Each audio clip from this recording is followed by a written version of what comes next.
Sa panayam sa memo ng Bilyonaryo News Channel, inihayag ni former Senate President Franklin Drilon na bagamat 16 votes ang kailangan para mahatulan ang isang impeached official, hindi anya ito dapat ituring na nakataga sa bato. Ayon kay Drilon, hindi maaaring interpret ang batas to the point of absurdity, lalo na sa usapin kung paano dapat bilangin ang lahat ng miyembro ng Senado sa ilang pagkakataon. Lumutang ang pahayag habang pinagtatalunan ang kasalukuyang komposisyon ng Senado. Nagtatago si Senador Ronald Bato de la Rosa na wanted ng ICC. Suspendido naman for 90 days si Senador Jinggoy Estrada dahil sa kanyang plunder case kaugnay ng flood control scandal. Kung 24 ang bibilang-bilang natin, kung nag-resign yung 10, So, hindi na sila miyembro po. hindi na sila miyembro.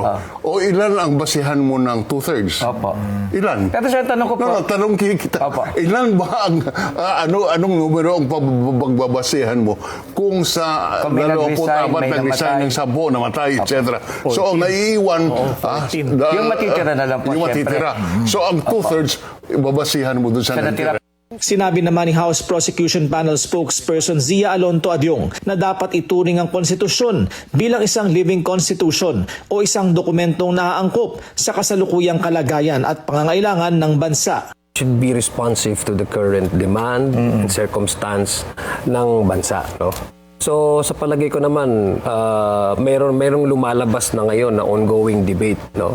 Parang fresh outlook on how we apply itong constitutional requirements as to the votes in the impeachment, na based on the current number, the active, I'm not saying all members, but the active members, those who can be able to participate. Susunod naman daw ang House Prosecution Panel sa anumang magiging pasyan ng Senado sa kung sino ang magsisilbing presiding officer sa impeachment trial. It's important sa amin is yung magiging partial, yung impartial, yung magiging Senate hearing or impeachment hearing. Sa panayam sa memo ng Bilyonaryo News Channel, inihayag ni former Senate President Franklin Drilon na bagamat 16 votes ang kailangan para mahatulan ang isang impeached official, hindi anya ito dapat ituring na nakataga sa bato. Ayon kay Drilon, hindi maaaring interpret ang batas to the point of absurdity, lalo na sa usapin kung paano dapat bilangin ang lahat ng miyembro ng Senado sa ilang pagkakataon. Lumutang ang pahayag habang pinagtatalunan ang kasalukuyang komposisyon ng Senado. Nagtatago si Senador Ronald Bato de la Rosa na wanted ng ICC. Suspendido naman for 90 days si Senador Jinggoy Estrada dahil sa kanyang plunder case kaugnay ng flood control scandal. Kung 24 ang bibilang-bilang natin, kung nag-resign yung 10, So, hindi na sila miyembro po. hindi na sila miyembro. O ilan ang basihan mo ng 2/3? Opo. Ilan? Pero sir, tanong ko po. Tanong kita. Ilan ba ang anong numero ang pagbabasihan mo kung sa Kung may 24 nag-resign ng 10, namatay, etc. So ang naiiwan, yung matitira na lang po, yung matitira. So ang 2/3, babasihan mo dun sa natira. Sinabi naman ni House Prosecution Panel spokesperson Zia Alonto Adyong na dapat ituring ang konstitusyon bilang isang living constitution o isang dokumentong naaangkop sa kasalukuyang kalagayan at pangangailangan ng bansa. Should be responsive to the current demand and circumstance ng bansa, no? So sa palagay ko naman, mayroong lumalabas na ngayon na ongoing debate, no? Parang fresh outlook on how we apply itong constitutional requirements as to the votes in the impeachment, na based on the current number, the active, I'm not saying all members, but the active members, those who can be able to participate. Susunod naman daw ang House Prosecution Panel sa anumang magiging pasyan ng Senado sa kung sino ang magsisilbing presiding officer sa impeachment trial. It's important sa amin is yung magiging partial, yung impartial, yung magiging Senate hearing or impeachment hearing.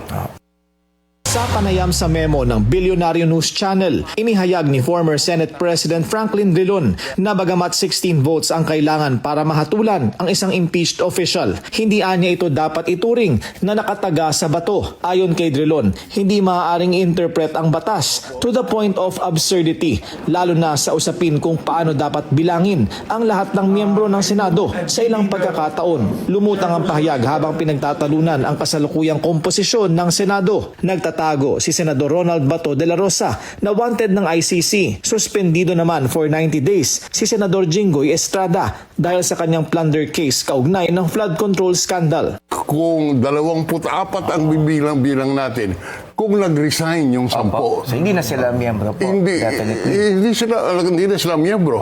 O ilan ang basihan mo ng 2/3? Opo. Ilan? Pero sir, tanong ko po. Tanong kita. Opo. Ilan ba ang anong numero ang pagbabasihan mo kung sa Kung may 24 may nag-resign ng 10 namatay, etc. So ang naiiwan Yung matitira na lang po, yung syempre. matitira. So ang 2/3 babasihan mo dun sa natira. Sinabi naman ni House Prosecution Panel spokesperson Zia Alonto Adyong na dapat ituring ang konstitusyon bilang isang living constitution o isang dokumentong naaangkop sa kasalukuyang kalagayan at pangangailangan ng bansa. Should be responsive to the current demand and circumstance ng bansa, no? So sa palagay ko naman, mayroong lumalabas na ngayon na ongoing debate, no? Parang fresh outlook on how we apply itong constitutional requirements as to the votes in the impeachment na based on the current number, the active, I'm not saying all members, but the active members, those who can be able to participate. Susunod naman daw ang House Prosecution Panel sa anumang magiging pasyan ng Senado sa kung sino ang magsisilbing presiding officer sa impeachment trial. It's important sa amin is yung magiging partial, yung impartial, yung magiging Senate hearing or impeachment hearing. Sa panayam sa memo ng Bilyonaryo News Channel, inihayag ni former Senate President Franklin Drilon na bagamat 16 votes ang kailangan para mahatulan ang isang impeached official, hindi anya ito dapat ituring na nakataga sa bato. Ayon kay Drilon, hindi maaaring interpret ang batas to the point of absurdity, lalo na sa usapin kung paano dapat bilangin ang lahat ng miyembro ng Senado sa ilang pagkakataon. Lumutang ang pahayag habang pinagtatalunan ang kasalukuyang komposisyon ng Senado. Nagtatago si Senador Ronald Bato de la Rosa na wanted ng ICC. Suspendido naman for 90 days si Senador Jinggoy Estrada dahil sa kanyang plunder case kaugnay ng flood control scandal. Kung 24 ang bibilang-bilang natin, kung nag-resign yung 10, So, hindi na sila miyembro po. hindi na sila miyembro. O ilan ang basihan mo ng 2/3? Opo. Ilan? Pero sir, tanong ko po. Tanong kita. Opo. Ilan ba ang anong numero ang pagbabasihan mo kung sa Kung may 24 may nag-resign ng 10 namatay, etc. So ang naiiwan Yung matitira na lang po, yung syempre. matitira. So ang 2/3 babasihan mo dun sa natira. Sinabi naman ni House Prosecution Panel spokesperson Zia Alonto Adyong na dapat ituring ang konstitusyon bilang isang living constitution o isang dokumentong naaangkop sa kasalukuyang kalagayan at pangangailangan ng bansa. Should be responsive to the current demand and circumstance ng bansa, no? So sa palagay ko naman, mayroong lumalabas na ngayon na ongoing debate, no? Parang fresh outlook on how we apply itong constitutional requirements as to the votes in the impeachment na based on the current number, the active, I'm not saying all members, but the active members, those who can be able to participate. Susunod naman daw ang House Prosecution Panel sa anumang magiging pasyan ng Senado sa kung sino ang magsisilbing presiding officer sa impeachment trial. It's important sa amin is yung magiging partial, yung impartial, yung magiging Senate hearing or impeachment hearing.